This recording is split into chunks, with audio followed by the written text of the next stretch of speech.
Hi, YouTube. This is Princess Dank, and today I've got a cat blepping on my face. Shout out to furries.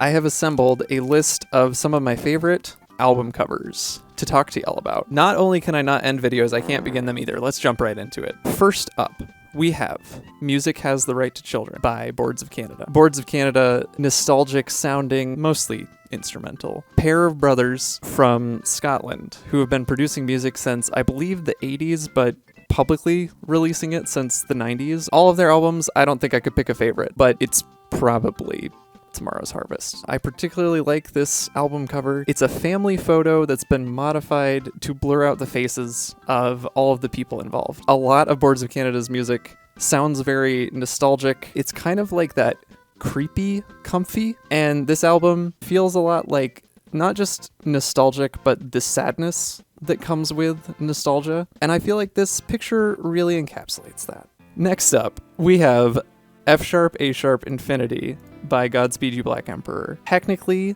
their first full-length album, though after the leak and eventual release last year, it's kind of their second now. This picture was originally the CD cover. One of the guitarists for the band actually really hates this cover. As is pointed out in chat, this is literally a Board of Canada. This photo was taken somewhere in Canada. So this is a lengthy album that's all about the apocalypse, whether that is literal or metaphorical. Basically one really long soundscape. It moves from post-rock to sections that are just straight up noise. It's almost this sort of liminal space, like alternate dimension. Next up, Death Consciousness by Have a Nice Life. Death Consciousness is the 2008 album that got really, really popular half a decade to a decade later on the internet because of the 4chan music board and Reddit and things like that. It's a meditation, I suppose you could say, on death. This cover is actually not an original work. It is a modified version of a portrait of the death of Marat, who was a figure prominent during the French Revolution. This will not be my response to all of these, but this one just perfectly encapsulates the album once again. Next up, Kokyu, aka Breath, by Lily Shushu. Gonna let you on a little secret. Lily Shushu's not a real person. Lily Shushu was a moniker adopted by the J-pop musician Sol Yu prior to her debut as Sol Yu. She was a character made up for the 2001 film All About Lily Shushu, which was based on a novel written by the director of the film, which was in turn based on a series of message boards, as far as I know, were a bunch of made-up interactions, also written by the director, I think, all about this artist that is just absolutely incredible, ethereal. The film, beautiful. It's a hard sit, but the music, I can't think of a whole lot of other music that sounds like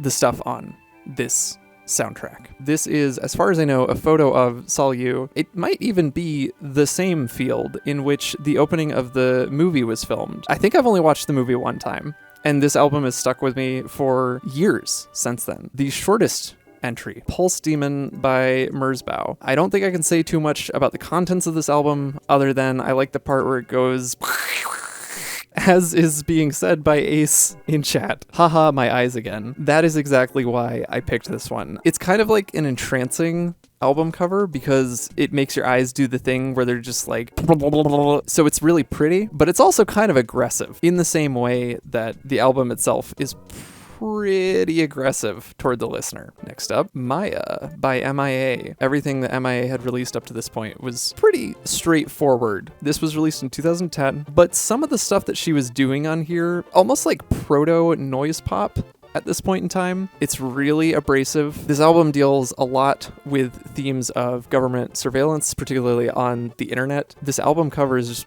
perfect. It's got the circa 2010 YouTube progress bar just spammed all over her face, blocking it. So like all you can see is her eyes. So she's hiding anonymously on the internet or something like that. We got Scream by Scream. Scream by Scream? Why did I say it that way? 2006 UK dubstep album. When listening back to it, I don't think there's a single bad song on this album. It's really good front to back. Sounds like it was produced in the bedroom of like a sweaty late teenage boy's bedroom at like 3 a.m. Either he got some of his friends to record verses on it, or other people took notice of it and were like, I want to be on this. And the reason I picked this album cover is because, honestly, it's the "they don't know I X" meme that really encapsulates the feel. It's such a striking photo. Francis the Mute by Mars Volta. It is their second full-length album. Like F Sharp A Sharp Infinity that we talked about earlier, it is in a lot of ways one really long soundscape. Transitions from a lot of ambient stuff to just hard rock. It's a pretty good album. It's really long. However, this is another one of those album covers. I wouldn't say it's immediately apparent that this album cover represents the mood or the atmosphere that the album is going for. This is another one that's just such a striking album cover. It just grabs your attention. This one has stuck with me probably for the longest time out of any of their album covers. All right, final one. Uboa, The Origin of My Depression. So this one is classified, I believe, as a noise album. It had been a few years since I listened to this one. There is so much going on in terms of texture and different sounds throughout this album. The range of instrumentation that she uses and how it'll go from really soft, calm singing and piano to basically industrial noise and screaming.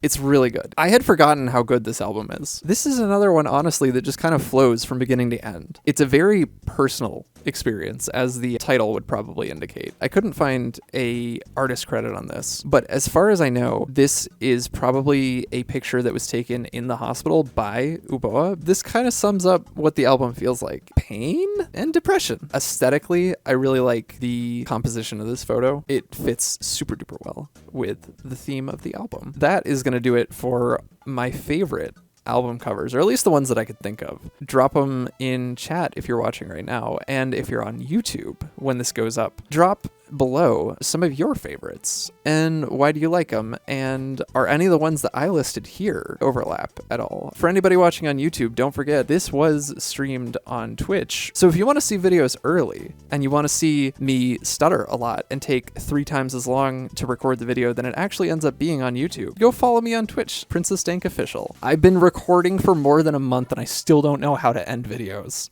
All right, I love you all. Bye. Shout out to furries.